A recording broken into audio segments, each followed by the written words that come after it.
Thank you. Dr. Vishnu has been very kind enough to accept our invitation. He is an ENT surgeon and a laryngologist who will be elucidating to us about uh, oropharyngeal dysphagia from basics through fees. So fees is basically fibro-optic endoscopic evaluation of swallowing, and sir will be telling us about the different aspects, indications, and would also be showing us some videos to improve our understanding on the physiology of swallowing. Thank you, sir. Thank you. So, as gastroenterologists, we have predominantly been concentrating on something like esophageal swallow and esophageal part of the dysphagia and distally. So, swallow has been a little in the enigmatic zone for us, but with recent use of pharyngeal manometries and esophageal manometries, so the physiological understanding are getting better, and we thought you guys would be the best ones to actually improve our understanding in the physiology through the tests that you guys are generally using to assess swallow and also oropharyngeal dysphagia. Thank you for accepting the invitation, and the podium is yours, sir. Good evening, everyone. Myself, Dr. Vishnu Vinayakumar. I am a part of Dr. Jayakumar's laryngology group. He is one of the most pioneer leaders in laryngology in the world. And laryngology is the part of ENT which deals with voice, airway, and swallowing disorders. And he was the one who started peace in India, Jayakumar sir. And we are all now a team. And yes, today I'll be talking on the topic oropharyngeal dysphagia from basics to bedside with fees. First of all, we have to know what is oropharyngeal dysphagia.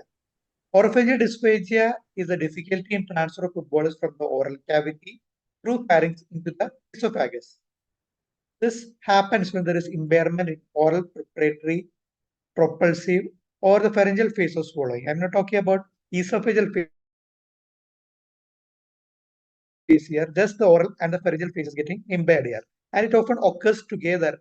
And there is a lot more risk involved here in comparison with esophageal phase at times, because here the airway protection also has to happen simultaneously. And when it is impaired, it can result in aspiration pneumonia, and that can in turn result in increased morbidity and mortality. It is basically a part of neurodysphagia or oncodysphagia when you broadly divide it. That is neurodysphagia due to stroke or neurodegenerative diseases, or oncodysphagia following a head and neck malignancy or after any surgery. Now, before going into the oropharyngeal dysphagia part and how it is assessed with fees, I will have a short recap of how swallowing occurs so that you will be able to understand it better, because we are actually assessing the pathophysiology of dysphagia by seeing how it is impaired from the normal physiological swallow. So I'll be going in a short while to that. That is, the swallowing has got three phases. You know, that oral phase, which involves oral preparatory as well as propulsive phase, then the pharyngeal phase, and finally the esophageal phase. The oral preparatory phase starts with opening of the mouth with the help of the lateral pterygoid muscle, and then what happens is that the tongue blade will help you push the food bolus within the oral cavity, and then with the help of muscles of mastication, you are able to chew the food bolus. For all this, you need the mandibular nerve to be intact, and if there is any carcinoma of the oral cavity, also it can affect. And then you have the muscle buccinator and orbicularis to retain the food bolus within the oral cavity. When there is any issue in the tongue, what happens is that the food bolus can go prematurely into the pharynx, and that is called premature swellage. Along with that, what is happening? You can see that the saliva secretion with the help of the submandibular and the sublingual salivary gland helps to make the food bolus into a cozy bolus and keep it within the oral cavity. And here, with the help of the palpebral and the palatopharyngeus, the food bolus is kept within the oral cavity. This has to occur properly, otherwise spillage can occur. Either can go down outward, or it can go into the pharynx as premature spillage. Now, next you have the oral propulsive phase. And here what happens, soft palate is slowly elevated and the genial process elevates the tongue further and puts the food bolus backward. And then once the food bolus is getting the reflex triggered, how? When the angle of mandible is crossed by the tongue base. At that level, what happens is the glossopharyngeal nerve is stimulated and then suddenly the food bolus goes down. And then the involuntary pharyngeal phase starts. The oral phase is completely voluntary, whereas involuntary phase is the pharyngeal phase. And here the food bolus can either go back into the oral cavity or into the nasopharynx or into the larynx or into the pharynx. You want the food bolus to go directly into the pharynx, right? And to ensure this to happen, we have a lot of valve mechanisms so that the food bolus doesn't go into those areas. That is, when the food bolus is trying to go into the nasopharynx, what happens? The soft palate goes and closes of the nasopharynx. So if there's any weakness in the soft palate, what happens? There will be nasal regurgitation, and that can be seen when you put the flexible nasal endoscope through the soft palate, and the weakness also can be assessed.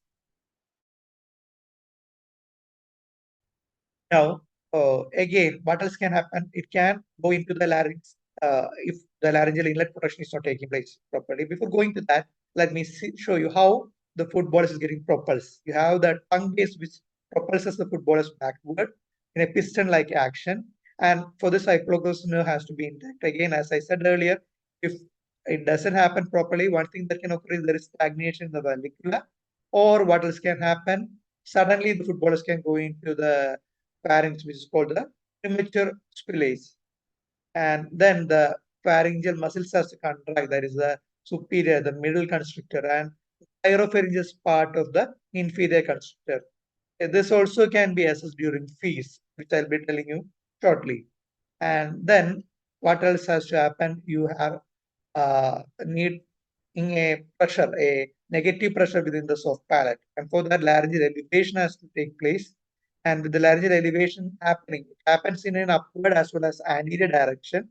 It is better assessed in VFSS than fees, but you can get an idea with the help of seeing the white tooth sign. So when the laryngeal elevation occurs, there is a negative pressure created and food bolus is sucked into the pharynx. And finally, what happens is that the cricopharyngeal sphincter opens. Where the cricopharyngeal sphincter is in a contracted state normally, and when there is an inhibition of that contracted state, it relaxes, and the food bolus goes down through the upper esophageal sphincter into the esophagus. So this is in nutshell about the pharyngeal phase of swallow. And mind it, all these happens in just 1 second. And if this doesn't happen in a coordinated manner, what can happen? The food bolus doesn't go into the alimentary tract. Instead, it can go into the airway tract, and that can result in aspiration pneumonia. So it is very important that all these steps happen in a coordinated manner simultaneously. And along with that, there is cessation of breathing also happening. Okay, so how is airway protected from aspiration pneumonia occurring? One thing I told you, there is a brief apnea occurring. During that period, there won't be inspiration happening. Okay, that is called swallowing apnea. And second thing, what happens is that, as I said, tongue base goes backward. The larynx comes under the protection of the tongue base. And the epiglottis then comes down and closes up like a lid over the larynx. That also prevents the food bolus from going into the larynx. Then there is a three-tier mechanism, the epiglottic folds, the ventricular bands, and the true vocal cords. All of these simultaneously contract and then closes of the larynx so that it doesn't go into the larynx. So these are the various things that happens in the pharyngeal phase. That is the velopharyngeal closure, the pharyngeal pressure generation, that is the tongue-based retraction, the pharyngeal contraction.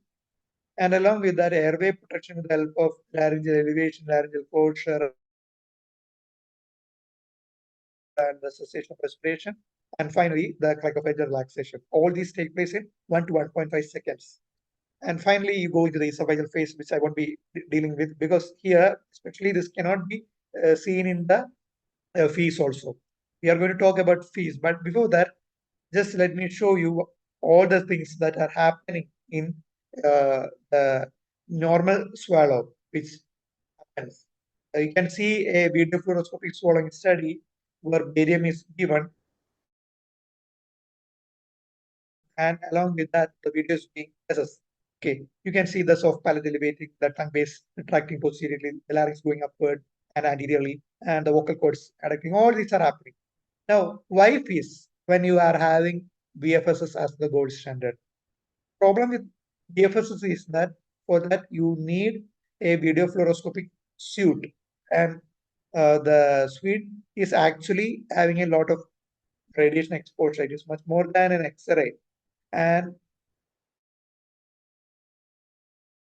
again, you won't be able to take multiple times this VFSS study. One thing, the availability of the VFSS fluid again, you can't expose the patient to this radiation again and again. When you are having a patient with oropharyngeal dysphagia, he will need a proper swallowing therapy. When the swallowing therapy is given, he will need multiple fees studies to assess how he's getting better, and also it can also help the patient. This, even though once you can do when you are doing the VFS, you can repeat it multiple times with video fluoroscopic swallowing study. But there are certain advantages with VFS as well. You can confirm the aspirate, and also the amount of aspirate can be exactly understood with the help of VFSS. And also you will be able to get a radiological view. But again, FEES provides a bird's eye view from above, and you can assess the vocal cord mobility better, and also you'll be able to assess the sensation better. But again, the oral phase and the whiteout part of the final phase can't be seen, but it can be done bedside, and you can do it multiple times. Now, what are the indications of fees? When you are having difficulty in swallowing, if it is following a pharyngitis, you need not do a fees, right? It can, or a painful swallow due to that. No, that is not why it is done. When you are having an acute onset so difficulty in swallowing, that is nothing is going down. The patient feels absolute difficulty, and you suspect a stroke. It can be a posterior circulation stroke. Definitely, you have to go and do a fees. Okay, and you will know exactly what is happening with LPs. And when there is cough on swallowing, that it can uh, actually cough on swallowing is a protective mechanism. It can be a good thing as well. However, sometimes when a patient presents with cough on swallowing, it is definitely an indication for fees. And when there is an nasal regurgitation, also you have to go for fees. So whenever you are suspecting a CVA or a neurodegenerative disease, when you see a patient, examine the patient, see fasciculation in the tongue, and you are thinking of a motor neuron disease, you have to do a fees and assess the swallow. And also following an endemic trauma, also there can be trauma to certain structures which are associated with oropharyngeal dysphagia, and that can also uh, be an indication for fees. And head and neck cancer patients, of course, during head and neck cancer, after treatment with oncosurgery or following a radiotherapy, all these can result in dysphagia. There is something called dysphagia associated structures. Okay, when these are getting affected because of radiation, you will have to assess with fees to see whether it is safe to swallow or not. And again, cranial nerve injury or ICU patients with tracheostomy. Again, initially there will be difficulty with swallowing in a patient having tracheostomy, but sometimes it can be due to other causes as well. When there is a tracheostomy tube for long, the sensation can be impaired. That can result in silent aspiration. Okay, so silent aspiration is a really dangerous thing. The patient won't be having any cough reflex, and the patient will be aspirating. Okay, so these are the various indications for fees. Now, coming to fees proper. Fees, initially it was fiber optic endoscopy evaluation of swallowing. Now we do have chip-on-tip endoscopes. It has replaced the flexible endoscopes. Sorry, it has replaced the fiber optic endoscope. So it is better to call it flexible endoscopy evaluation of swallowing. And again, it has got four parts. The first part is the evaluation part, then the bolus feeding part, then the third part you have plan posters and manuals, and part four is feedback. Peace was first described by Susan Langmore. She is in fact a speech language pathologist. And what is happening in fees is, first of all, you are getting a direct visualization of larynx and pharynx, and that is done before and after a swallow. At the first level, while what is being assessed, you are assessing the anatomy and the sensation of the laryngopharyngeal. So, and at the second level, you are looking for the active swallowing, and the third levels, the maneuvers and the visual feedback training is being assessed. Again, I will go into detail. Before that, let us see what are the things which are necessary when you do a fees. You need a flexible endoscope. You need an oximetral nasal drops which can decongest the nose for easy passage of the nasal cavity. Topical anesthesia with spray is not indicated because when you are putting the spray, the issue is that it can impair the sensation. However, you can put the lignocaine jelly on the scope. That is not an issue. And again, footballers of various consistencies are needed. There is something called International Dysphagia Diet Standardization Initiative called IDSI. He has divided the levels into 7 levels. From level 0, which is water in consistency, to level 7, which is the consistency of a cracker or a biscuit. So the thickness is slowly increasing. Okay, where you have the level 4 with the puree consistency. Ideally, you have to assess swallowing with all these consistencies. At least 3 consistencies has to be assessed because only then you will be able to know which all swallows are safe for the patient. And it's always better if you are able to restart swallowing than putting a patient on piles. Again, this is one area where a better coordination between an ENT surgeon and a gastroenterologist is needed because we have to assess which all patients will need a long-term swallowing therapy, and the patient will take time for recovering from the dysphagia. You can't actually put a residue for more than 1 month. Okay, even though we see patients with more than 1 or 5 years with rights tube. Okay, so what we do is we send patients to gastroenterologists for peg feed. But again, it is one issue. Many patients are reluctant at first, but we have to convince them to put the peg tube because having an nasogastric tube itself can cause problems. It can result in osteocricoid muscle myolysis, and that can result in bilateral vocal cord palsy. There are multiple issues because of the laryngeal edema associated with the right tube. So that itself can impair the swallowing. Again, it is increasing the reflex because it is keeping the trachea sphincter open all the time. Right. So it is always better if you are able to send the patient to a gastroenterologist for a changing to PEG as early as possible if you feel that the patient's right tube can't be removed earlier. Now, coming back to the topic, as I said, no topical anesthesia. You can use a lignocaine jelly, and the fees is done in a sitting position or a semi-recumbent. If it is a supine patient, you can do it in a semi-recumbent position, and you have to use a pulse oximeter when you are doing a fees to look for saturation drop. This is a video. This is Manju ma'am. She's one of my mentors at Master's Laryngology group. You can see how a fees is being done. First of all, you are putting a oximetrazole nasal drops to decongest the nasal cavity. Okay, and then what is being done is uh, you are slowly introducing the scope, and then what is happening? You are giving the feeds, and then you are looking for the yes, you can see how feed is being given. And then you can see the football is being given, and you are looking for the swallow. What exactly we are looking for, I'll be describing to you shortly. Yes, so that is how fees is done. Now, as I said earlier, before giving the footballers, you have to assess certain things. One thing is the soft palate. When you go through the nasal cavity, when you reach the nasopharynx, you can see, you can assess the soft palate here. For that, what will you do is you ask the patient to say z, z, or ka, ka. When you say ka, what happens? The soft palate tries to close the nasopharynx. Here you can see the closure is incomplete and there is a concavity over there, and that is indicative of left-sided soft palate weakness happening there.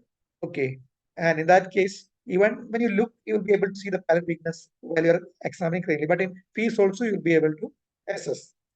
Now, as I said earlier, the Riles tube can be a big problem. When you are assessing initially itself, you have to go and look for the various problems. Like if there is a Riles tube imbalance, you can see here a Riles tube that is coiled, and this is from one of my own patient, one of the referrals I got. You can see that the epiglottis is not going backward because of the oil tube coiling around the epiglottis. See, so a lot of problems it can cause nasogastric tube, even though for short term it can be helpful. And again, the next thing what you have to go and see is if there is any secretions within the pyriform fossa. You can see bilateral pyriform fossa are stagnated here, and there is right-sided vocal cord palsy. And also you have to wait for about 1 minute and see if there is any spontaneous swallow happening. That is usually about 3 times. Yeah, this is what is spontaneous swallow. For about 3 times, spontaneous swallow occurs, and less than 1 swallow per minute in a person is considered to be abnormal. Okay, even when you do not say the patient is swallow, that can happen. Okay, and how is this swallow seen? You can see that laryngeal elevation is happening, and when laryngeal elevation happens, there is a brief moment where you can't see anything. That is what is meant by the whiteout sign. Okay, you can see that. Yes, the that brief moment when you are unable to see anything. That is when the larynx elevate. What happens? The pharynx goes and touches on the tip of the endoscope. Even when you are keeping the endoscope in position, what happens when larynx elevate? All these things goes and touches because of the elevation of larynx, right? And because of that, for a brief moment, you are not able to see anything, and that is what is meant by whiteout sign. If that whiteout sign is not happening properly, it is indicative of abnormal laryngeal elevation. Okay, abnormal laryngeal elevation. You can see very clearly the epiglottis going and closing of the laryngeal inlet here. And why is it so? Because the laryngeal elevation is not happening properly. Otherwise, if it has been complete and full, you would not have been able to see it properly, right? Again, what else will you assess for? I said we will be looking for vocal cord mobility also. You ask the patient to say E. I earlier said about ka and z. Here you can say ask the patient to say E to see if the vocal cords are adducting. You see, left vocal cord is in an abductive position. That is, it is a little further away and it is not moving at all.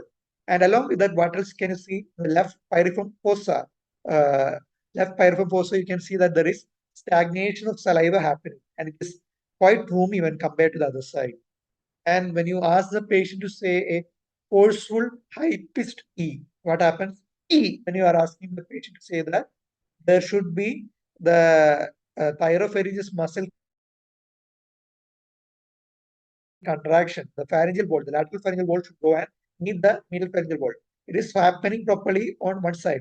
Okay, here it is happening properly on the right side, whereas the left side is not happening. And the left side shows a roomy quadrangular pyriform fossa. That is what is meant by the Bastian sign.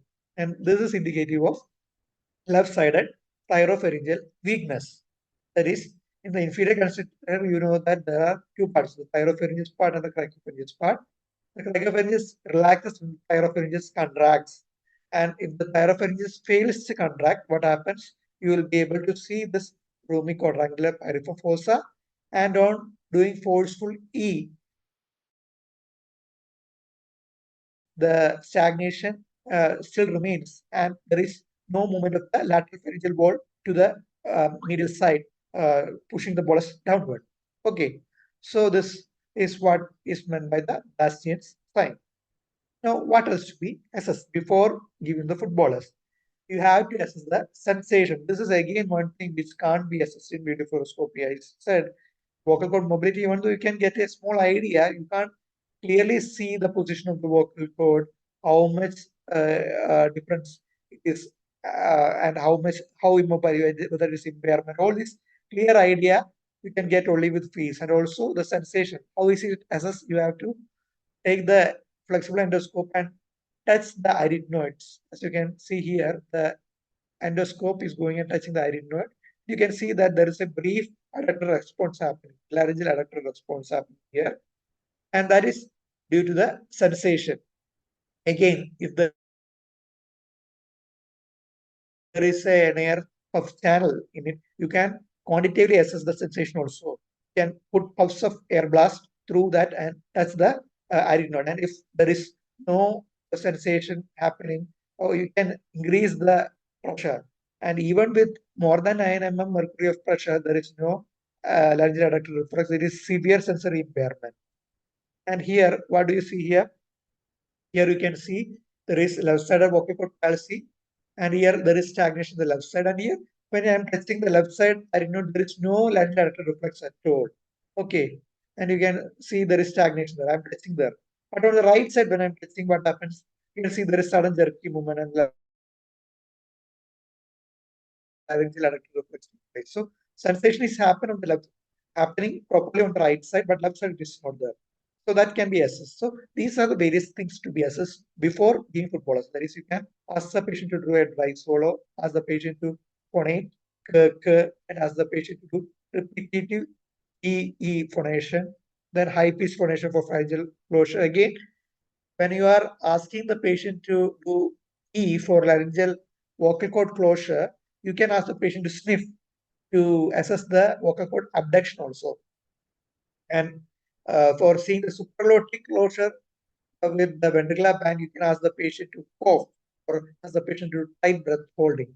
And you can ask the patient to move the tongue base by saying the post-vocalic E words.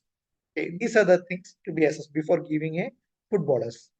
Now, here you can see a food bolus that is being given. It is a water. It is bubbling blue dyed water that is being given here. And yes, what is happening here?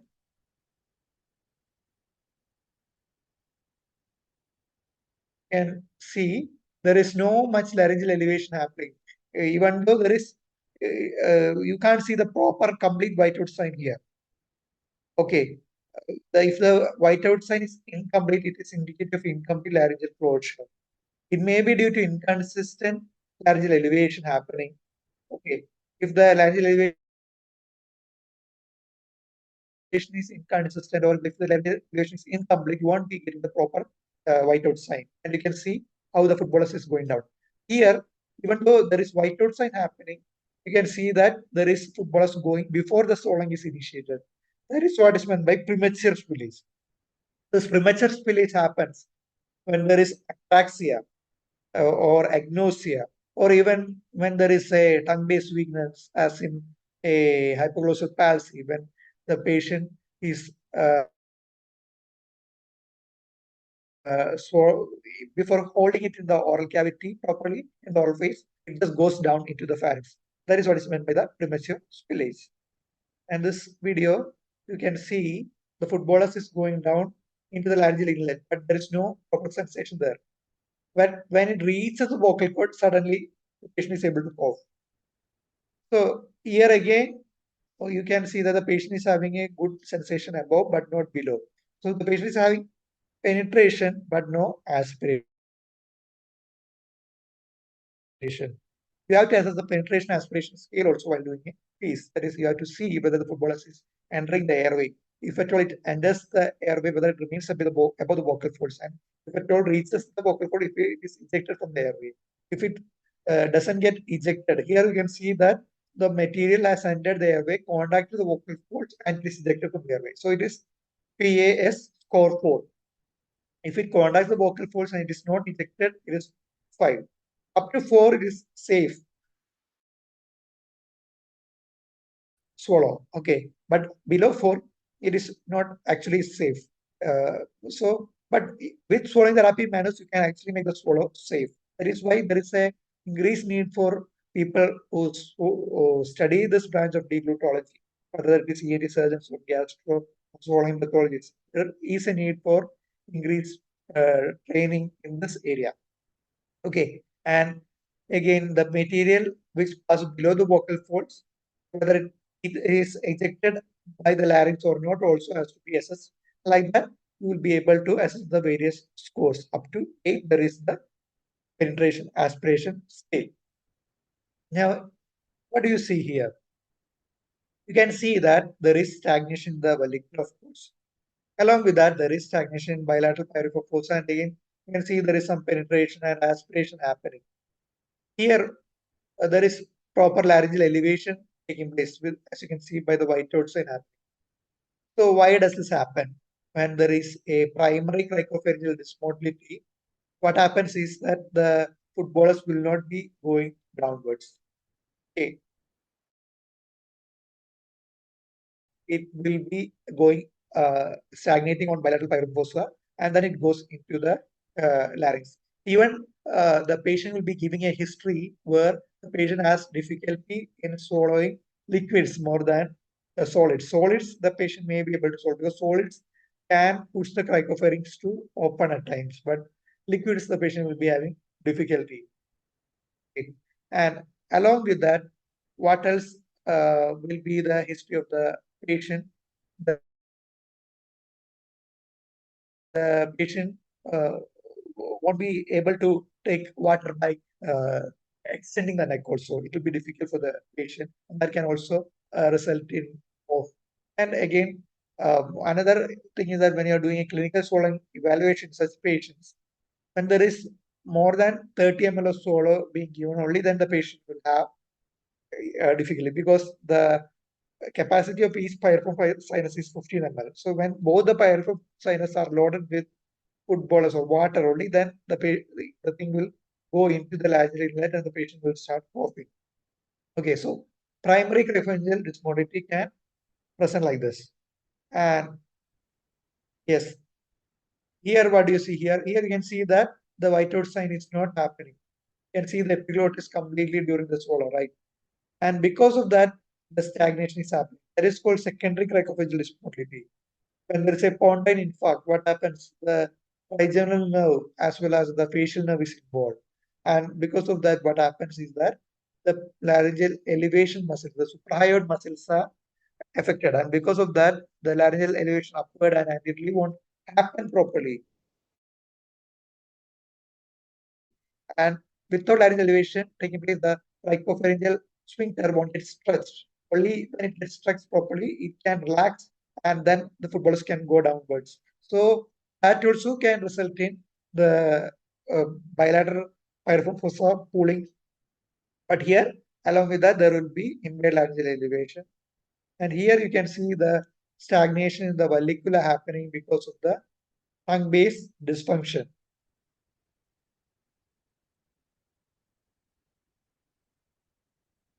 See, it is stagnating in the vallecula. Otherwise, it's normal. So these are the various things that has to be assessed. So when you are giving the patient the oral feed first, you have to ask the patient to keep it in the oral cavity for assessing whether the oral football is getting premature spillage. Okay, if the patient is able to contain it within the oral cavity. If he is not, that is a degree of premature spillage. And you have to assess for the laryngeal elevation, the absent or delayed swallowing reflex, penetration and aspiration, silent penetration and aspiration, if there is any proper cough, if the cough reflex is impaired or not. And you also have to look for the residue. You can see that when there is vallecula alone residue, it indicates tongue base and posterior weakness. Whereas bilateral pyriform fossa, when there is stagnation, it can be due to a pharyngeal constrictor weakness or cricopharyngeal dysmotility. Bilateral pyriform fossa weakness with vallecula with white outline absent means it is due to defective hyolaryngeal excursion problem causing poor cricophageal relaxation. And if there is unilateral pyrophosphosis stagnation, it indicates thyropharyngeal weakness happening unilaterally. And nasopharynx residue means it is velopharyngeal insufficient. So these are the various problems that result in dysphagia in pharyngeal phase. Okay, as I said, there can be loss of gag reflex, velopharyngeal incompetence causing nasal regurgitation, laryngeal incompetence due to vocal cord palsy. I already showed you vocal cord palsy. And again, even in clinical swallowing evaluation, you will be able to get an idea. When you are asking the patient to drink water, immediately the patient will start coughing. Okay, whether it is 5 ml or 10 ml, the patient will start coughing immediately because the patient will be having aspiration whenever you take, when there is a vocal cord laryngeal impairment. Okay, and in case of pharyngeal incompetence, it will take some time, right? The pyrophosphosis has to get filled and then only it will spill on to the larynx. Okay, so the history also will be typical, and the patient will be having a bit gurgly voice after the patient takes the footballers in case of vocal cord palsy. And what else can happen? Primary cricophageal dysmotility can occur. Defective hyalingeal excursion and secondary cricophageal dysmotility also can occur. So these are the various endoscopic phenotypes. I'm not going into details because it can be a lot overwhelming. I'll be trying to stick with basics. But you have to know that there are certain protocols that are being formulated for fees. Like in case of stroke, there is a protocol where you are assessing, first of all, whether with saliva itself, if there is any penetration or aspiration. If there is severe aspiration, even with saliva, you may even have to do a tracheostomy with a supraglottic suction aid to prevent aspiration from happening. Okay. And then with puree consistency, if the patient is having penetration or aspiration without protective reflex, you can't give oral feed. You have to put him on NGT. And if there is with liquid consistency, if the patient is having insufficient protective reflex, again NGT has to be put. Like that, the patient is scored according to the PEDS protocol. So if the patient is having sufficient protective reflex with liquid only, then the patient's NGT tube is removed. That is, when the score is 1 to 3, you can remove the NGT and start him completely on oral feeds. So this is the flexible endoscopic dysphagia severity scale for acute stroke patients. Again, for multiple disorders like the patient who is having a motor neuron disease, and for Parkinson's disease, with and without the Parkinson's disease, we are giving the fees. And for myasthenia gravis with tensilon and without tensilon being given. Like that, various protocols are there for various issues when you are assessing. Okay, so the stroke protocol can be tailor made according to the physiology of the condition. However, I think it is the most important that fees is done for stroke patients, and you have a protocol like this where you assess the severity and starting on swallowing therapy. Now coming to the manuals that can be done. Again, what is the importance of swallowing therapy with fees? You can see when you are doing with fees, the patient will be having a better idea when you're doing a video assisted swallowing therapy with fees. Okay. That is when you are doing a head turn and then swallowing. In case of thyropharyngeal weakness, the patient is able to swallow better. And when he sees it in front of him in the screen that the footballers is going better, he will be able to appreciate it better, and that will give a stimulus for him to swallow head turn. Okay. And it is said that video assisted swallowing therapy can help patients better. Here you can see syntax being done. And with syntax, what is happening? You can see the cricopharyngeal sphincter is opening up, okay, with that syntax. And you can see it very well. When the patient is doing the syntax, the cricopharyngeal sphincter is opening up. So that helps when there is defective hyolaryngeal elevation also, you can ask the patient to do chin tuck and swallow. And when there is oropharyngeal spasm also, it will help. And here, for protection of the larynx, the patient is asked to do supraglottic swallowing therapy and then swallow. That is helping the patient from penetration into the larynx happening. Okay, that is being prevented with the supraglottic swallowing therapy. Again, swallowing therapy is another topic which is beyond the scope of today's discussion. But I just wanted to emphasize that swallowing therapy can be done with the help of fees, and fees in turn will help you understand which swallowing therapy is better for the patient. Because sometimes even when the patient is having a thyroid weakness or a vocal cord immobility, you can't just tell that this swallowing therapy, that is head turn, will work for that patient. Sometimes it will be the head tilt that works better. Sometimes it will be the supraglottic swallowing therapy that works better. So you can get a better idea. You can see directly which is helping the patient better with the help of fees. And again, about the esophageal phase, even though you can't assess completely with the help of fees, you can do a transnasal esophagoscopy and you can assess for if there is any delay in the esophageal phase when you are doing the swallowing therapy. So that's all for the various things that are assessed in fees. I hope I didn't take more time. Thank you.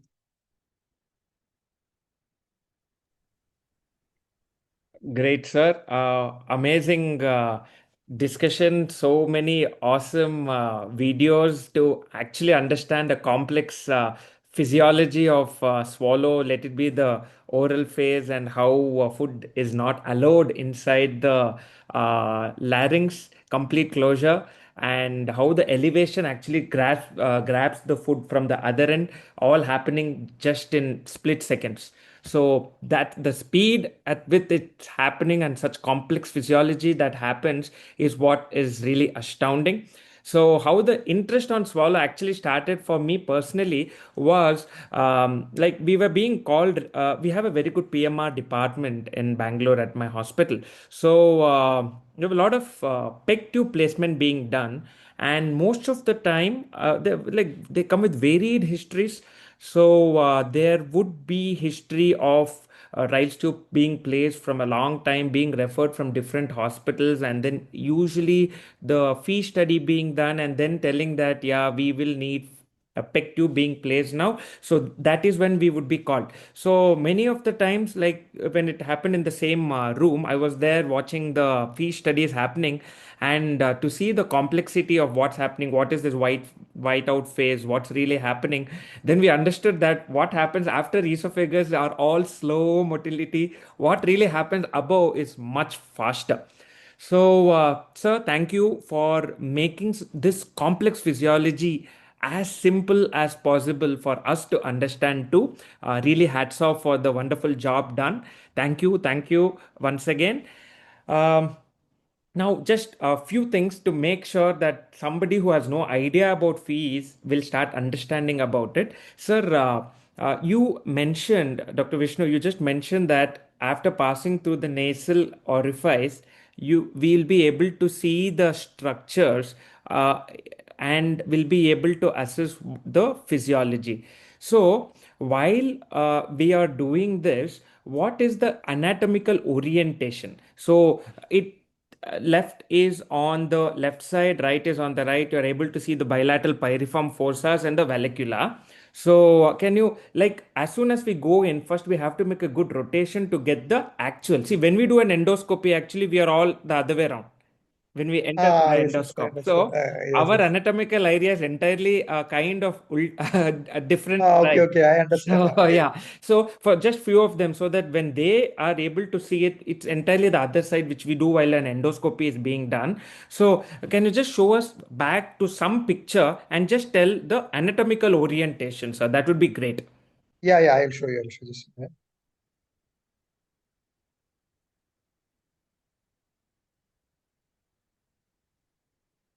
And then also in my center, we use some kind of coloring agent to see that water that is actually getting there. So methylene blue is a safe one to do that, isn't it? Okay. I'm just looking for a pointer here. Yes, sir. I'm not able to see. You can Just start the okay, okay. PowerPoint and only then I will. PowerPoint presentation, and then your laser might work, sir. Yeah. Okay, okay. Ah, yes, you're right.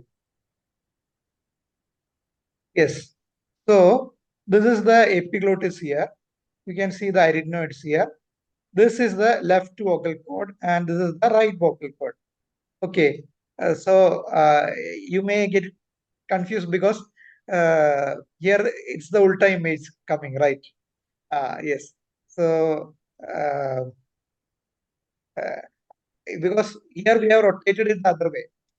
See, this is the part which should be coming anteriorly. But when you're putting a scope, this is the picture we are getting. Anatomically, this is epiglottis is anterior and arytenoids are posterior. Okay. But when you see in flexible endoscopy and PEES, the epiglottis will be coming posteriorly and the arytenoid will be coming anteriorly. That is why this is the left vocal cord and this is the left arytenoid. Whereas this is the right vocal cord and this is the right arytenoid. Okay. This is the corniculate cartilage. Okay. This is the arytenoid. So it is in the arytenoid we are going and touching to see the sensation. This is the pyriform sinus. This is the right pyriform sinus and this is the left pyriform sinus. Okay. And you all know very well that it is the pyriform sinus, posterior pharyngeal wall, and the rhicopharynx and postcricoid wall, which are the parts of the pharynx, hypopharynx. Okay. So this is the postcricoid area. This is the pyriform sinus. Yes, sir. Great. So we got that anatomical idea. So the next question is when you're referring a patient that this is a kind of dysphagia which is not going to improve with swallow therapy at all, peg tube is necessary. What are the points that you are looking for, sir? Can you repeat the question? I didn't hear the last part. Okay. So when we are referring for peg tube placement, we know that the improvement with swallow therapy is going to take a long time or is not going to improve at all, right? So Yeah, what are your indicators to refer for peg tube placement? yeah, that's what I was feeling. When we are sure that the patient is not going to improve, the a nasogastric tube has to be placed for more than 1 month, you will definitely have to go for liquids. But that is not the only indication. Sometimes when you are seeing that the nasogastric tube is in an intra-arytenoid position and again it's already started causing problems. If there is arytenoid edema, severe arytenoid edema, that itself can impair the swallowing therapy. So even if you feel that the patient is a stroke patient and the patient can improve less than 1 month also, and it is indicated that you need the patient's swallowing improvement, and for that, this nasogastric tube is going to be an hindrance. In that case, also you will have to refer the patient for placement. And when a patient is coming with motor neuron disease or any chronic neurodegenerative condition, earlier what we used to do is we try to prolong the oral food bolus. If the patient is having safe swallow, we'll try to keep it like that to the maximum. But nowadays,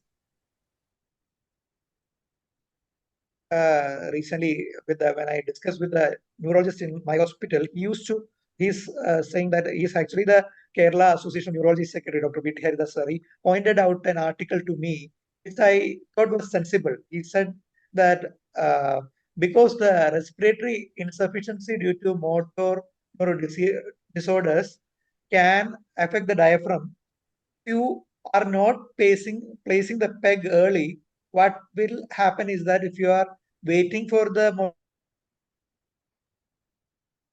neuron disease to progress and put the MND, that can in turn cause problems with the respiration. Okay, you shouldn't go and wait till.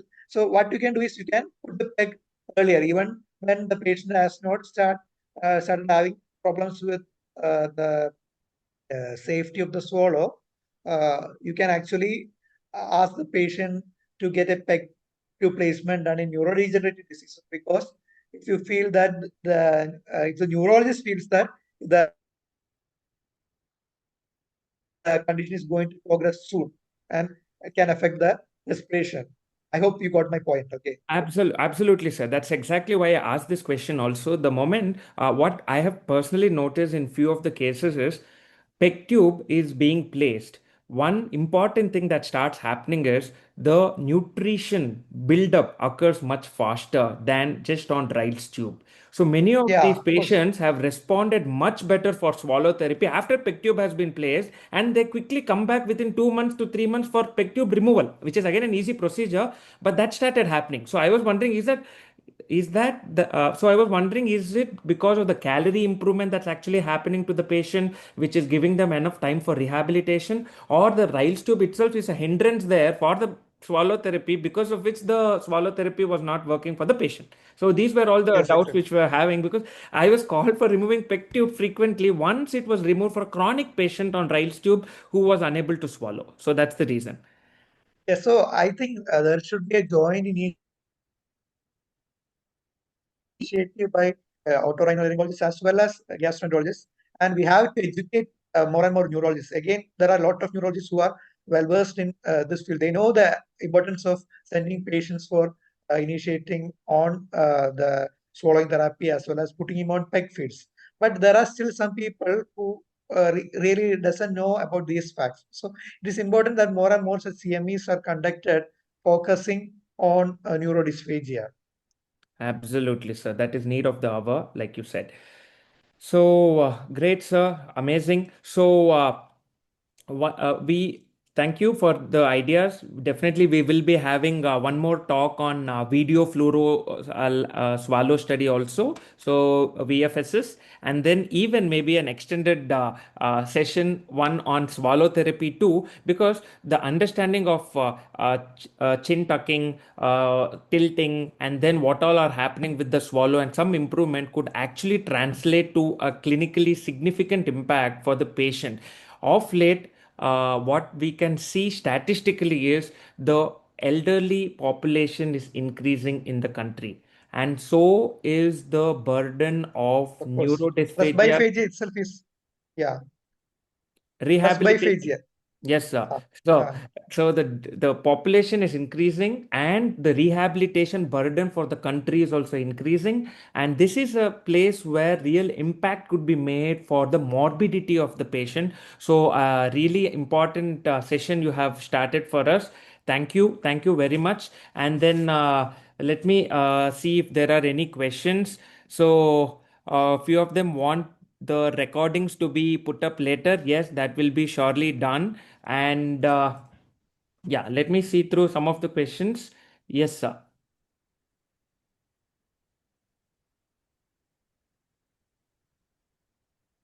So good, sir. Fantastic. It's actually being called now as flexible component, not fiber optic. Yes, point taken. Yeah. I had one case which I just want to discuss. yeah, This happened with two patients, and hence the interest. So, patient was having dysphagia following a stroke, okay, and patient is on Ryle's tube for a long time. While placing the peg tube, or before that during the fee study, what we realized was the patient was able to swallow well with time with swallow therapy, but we were able to see the aspirate actually coming in the tracheostomy tube. okay. So, two cases where the tracheostomy ET balloon was significantly pressurized, in turn leading to tracheoesophageal fistula. So the Oh, contribution of an esophageal swallow getting affected, because of this also, because of two cases that was there in my mind, fees is where we got a doubt that no, swallow is actually not the problem here. It is actually more distally. So when we just changed to an endoscope and went down, we are able to see a big tracheoesophageal fistula also. This has also happened. Two cases within last 1.5 years. So I think a holistic approach to these cases do play a major role. How often do you see this iatrogenic tracheoesophageal fistula? Is it something which can be easily preventable, or is it a common thing that just can occur with the procedures? No, tracheoesophageal fistula is rare actually. While I was doing fellowship, I have seen two cases of tracheoesophageal fistula, but none of them are due to these causes. Okay, Uh, okay. So I don't think it's very common, but it's the cuff pressure yeah. can actually, kind of give away and lead to tracheoesophageal fistula also. Mm, So yeah, these were few things. So that was yeah. actually where fees actually helped us. So we were assessing the pharyngeal part and the laryngeal part, whether there's any penetration, but actually down through the tracheostomy tube, the aspirate was starting to come. Of course, when Okay. we did an endoscopy, the food material was also present in the stomach. So partly went into stomach, partly was actually getting aspirated also. So now the patient is decannulated, patient is actually doing well. So Again, one more important thing is that you have to ensure that when you are dealing with swallowing patients, uh, you, whether it is ENT surgeon or the swallowing therapist, you have to make sure that these people are knowledgeable in the field, because right now you will be knowing that not all gastroenterologists will be knowing much on the dysphagia part also. Just absolutely. like that, ENT surgeons as well as speech language pathologists, not all of them will be well versed in that. Actually, there is a course on reglotology alone for speech language pathologists in Amarda in Kochi. Okay. They are really well versed, and like that, there is in Tata Memorial Hospital. So these speech language pathologists who are trained better will do much better. They will be having a really very good idea. It will be wonderful if you can have such people on your team when you are giving swallowing therapy. Absolutely, sir. So integration is the Yeah, that is key word the of the key day. thing, key keyword. Yeah. Keyboard. Yeah. Great, sir. Thank you. And next, Okay, thank hopefully, we will quickly have a session on VFSS by somebody. Thank you for the accepting our current session, sir. Thank you. you. Okay, Pleasure bye. is ours. Thank you, sir. Thank you. Bye.